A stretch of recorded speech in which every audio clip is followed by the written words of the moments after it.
Welcome everyone, I'm Staff Sgt. Ryan Brewer. This is Staff Sgt. Kevin Paul, and we are the creators of MilitaryTrumpetJobs.com.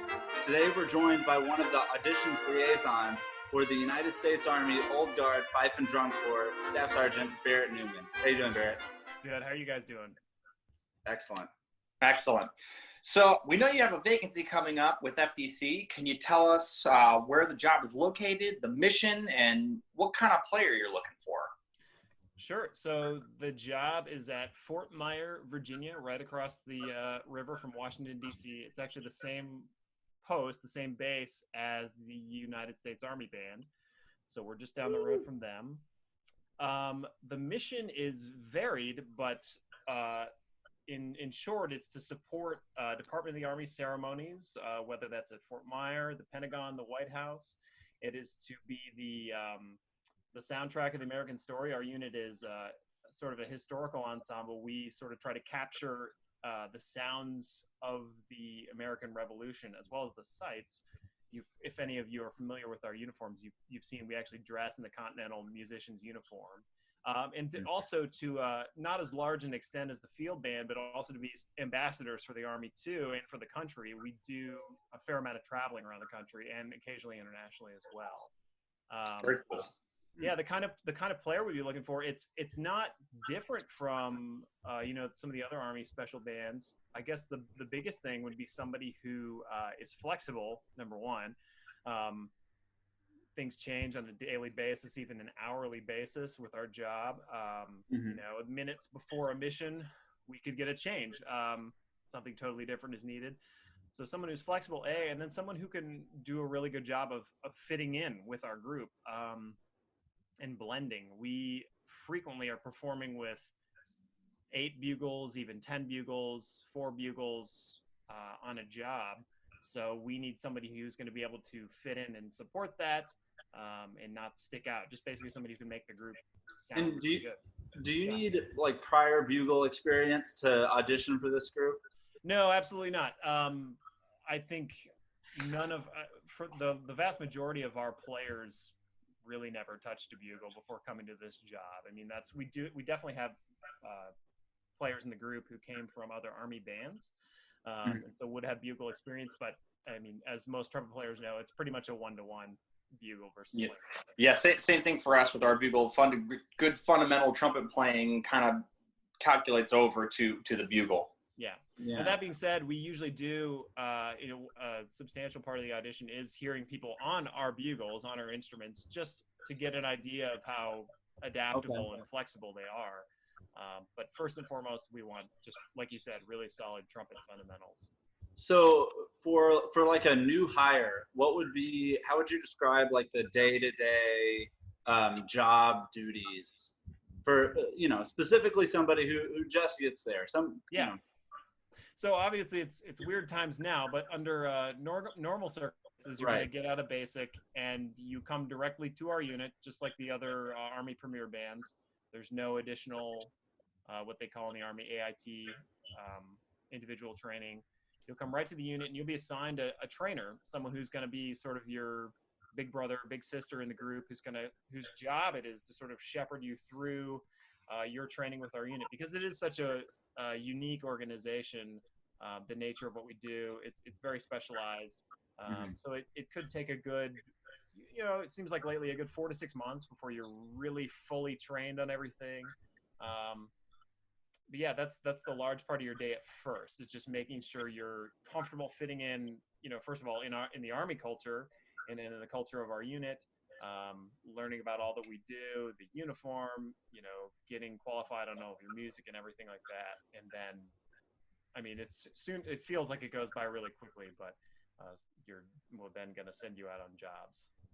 So most of your music is memorized. Absolutely right. Yeah, I'd say 99.8% of it is memorized. We do a fair amount of trumpet ensemble music, which obviously we don't necessarily expect that to be memorized, but all of the things we do for ceremonies and that sort of thing is completely memorized. Yeah. And it's really cool. We've done a lot of ceremonies together. We've done the pass and review, and where we've gone through, and we've played together. Can you kind of describe the different jobs that you would do, or the different gigs you would do on the job? Sure. So just sort of the variety of missions that we do. Yeah, absolutely. Well, one of the biggest things we do, as you mentioned, is we do support Department of the Army ceremonies. So that's once a month. There's a retirement ceremony usually on Fort Myer. We also do retirement ceremonies for general officers. We will support state arrivals at the White House and occasionally the Pentagon. And apart from that, our buglers do a fair amount of what we call CAC, or Casualty Assistance Center missions, which are funerals, essentially. So the Army Band covers all the funerals in Arlington Cemetery, and we in the Old Guard cover military funerals, or specifically Army funerals, in the Capital Region. So on any given day, we have 2 buglers who are kind of roving about the area, providing honors at Army funerals. And it's a very important mission. Absolutely. Yeah. It's definitely one of the more fulfilling aspects of the job. And it's oftentimes, as you guys know, just, a bugler, a flag team, which is just 2 soldiers, and then a family. It can be a very small, very intimate thing, but for them, it's the only time they're going to hear taps, and it's usually very emotional. It's very fulfilling, like I said. And then again, another big part of what we do is travel. Like we said, we're representatives for the Army and for the country. So the past few years, we've been able to do some international travel, which has been really cool, meeting and interacting with other bands from different countries. So. Have you guys gone to Oslo? Yes. I want to say 2016. I wasn't there, but our group was there. Oh, okay. We were in Oslo. We were in Switzerland in 2017, and then Canada in 2018. That's awesome. Yeah. That's pretty cool. It was awesome. Man, you travel locally. Like, I've seen you guys in San Antonio and yeah, absolutely. Basically, anyone can really request us, and depending on what gets approved, we'll find ourselves, all over the place. Exactly. And would you send the whole fife and drum corps, or just little bits and pieces, little teams? It depends on the job. I mean, our smallest, performing group, if you want to call it that, obviously is just a solo bugler. We do a lot of ceremonial jobs, which would be just 2 fifers and a drummer. We've got a 12-person group, a 22-person group, 26, and basically anything. Like I said, being flexible, we'll do kind of whatever is needed. But I would say probably a 12 or a 22-person group is sort of the norm. Nice. Well, let's get to the recording aspect of it. Yeah. Do you have any advice for a candidate who's looking to put together a video? Sure. So hopefully I can clear some things up, because up until the past couple auditions, we did primarily audio submissions. We recently switched to video. So the first thing is, we got a lot of questions about, do all the excerpts need to be all in one take, all in one go? They do not.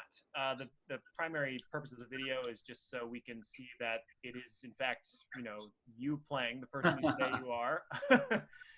So absolutely don't feel like you have to do it all in one go. We want to hear the player who can put their, give them a chance to put their best foot forward. With that, putting your best foot forward, probably a good idea to maybe at least throw on a nice shirt. We don't want to see, flip-flops and torn jeans. Again, it's just the whole idea of making a first impression. The playing is the most important thing, but it's only going to help you if you look. But you need to think about the whole thing as a professional product. Yeah, it's your business card. Yeah. Yeah, exactly right. One question I had about that is, given in the times we have today, like with the pandemic, and not everyone has access to such a great space. Yeah. How lenient, or what are your expectations for recording space videos, like where you would? Yeah, that's a really good question. It's a fair point. And I think it's something that a lot of people are having to kind of consider. I think the biggest thing is the playing, right? If we can get a good idea, a good picture of what you sound like, obviously if you're using your old flip phone, that's probably not going to cut it or whatever. But, not everybody has access to a great hall or a church or whatever. If you've got a reasonable space, it's a decent acoustic, maybe for some people, they might have a big living room or something like that. But again, it's like you said, it's that first impression, that calling card is just your sound. And as long as we can get a good picture of that, it's okay if you're having to record in your garage or something. We had an audition, couple bugle auditions ago, where I think it was an Army musician. He was already in the Army and he was deployed, and he made his tape in an airplane hangar overseas. Wow. So, that's cool. And it was an audio recording, but still, it worked out. So. What about, so if somebody, for example, had to record in a really, really dry space, what about like audio enhancements, digital enhancements? Like how would the panel react to hearing something that was obviously produced? I don't want to speak for everybody, but I have to think that it would probably not be ideal. I mean, I think, especially with a video, we can kind of see your setting and we're going to understand if it's not, like I said, the ideal acoustic. But if something is overly messed with and overly produced, I think that brings up questions of like, okay, but how does this person actually sound? You know what I mean? As long as it's within reason and acceptable. But anything too produced is, I don't think anybody's going to get eliminated for throwing a splash of reverb on there. We've probably all done that. So yeah, that's great. So real quick before we leave, can you remind us about the timeline for the audition? Yeah. So the packets for the audition and all this information is available on our Facebook page, on our website. And we're going to have a link above. So. Oh, great. Cool. So packets will be due on June 8th. And then the audition, we're looking at August 4th and 5th, a 2-day process. Yeah. That's going to be like a live 2-day process. Yes. Yeah. You'll be at Fort Myer at our building for a long 2 days, usually is how it goes. And the candidates who are selected for the live audition, they'll get like several weeks notice. Absolutely. Yeah, absolutely. Usually it's at a minimum, I think it's 3 weeks notice, because we're going to send out a packet of music to be prepared. Everybody's going to get the same amount of notice. Yeah, exactly right. Good stuff. Well, we're really excited about spreading the word about this vacancy and finding out who you end up hiring. Yeah, thanks, guys. I appreciate you giving us the opportunity to get the word out. It's a great job.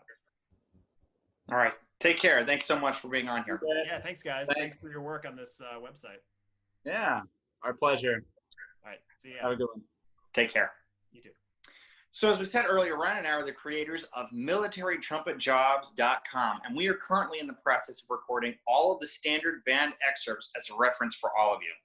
For information on this Old Guard Fife and Drum Corps vacancy, click on the link caption right above the vacancy and visit our site for some reference recordings and different bugle calls. And as always, please like, follow, subscribe to our Facebook and Instagram channels. We're just at Military Trumpet Jobs, in addition to MilitaryTrumpetJobs.com, so that you can stay up to date with all of the content we release. We try to release videos, recordings of different excerpts as the lists come out for different jobs. We know that that auditioning is tough, and we just hope that all of these videos that we've created are going to help you on your audition journey, so you don't make the same mistakes that Kevin and I have made so far. If you have any questions or anything you want to know about military bands, please reach out to us, leave us a comment, send us a PM or an email. And that's all we have for you today. Thank you so much for listening, and happy practicing. Stay safe. Woo! Hey. Round 2. Fight! Okay, hold on, stop. Okay. No, we're going to put that in there. We're going to. Yeah, so we sent earlier.